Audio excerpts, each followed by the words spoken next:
জয় বজরংবলী। প্রতিটি ভক্ত তোমাকে বিশ্বাস, শ্রদ্ধা ও ভালোবাসার সঙ্গে প্রতি মঙ্গলবার তোমার পুজো করে এবং জীবনে যাদের অনেক বাধা বিপত্তি, জীবনে কোনো কিছুই উন্নতি করতে পারছে না, তারা তোমার পুজো করে এবং তুমি সেই অগণিত ভক্তবৃন্দদেরকে সমস্ত বিপদ থেকে রক্ষা করো।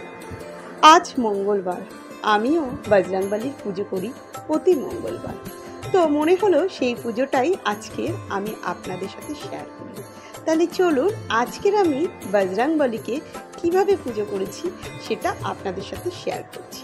আর যদি ভালো লাগে তাহলে আমার পাশে থেকে আমাকে উৎসাহিত করুন আর কমেন্টে অবশ্যই লিখো জয় হনুমান, জয় বজরংবলী।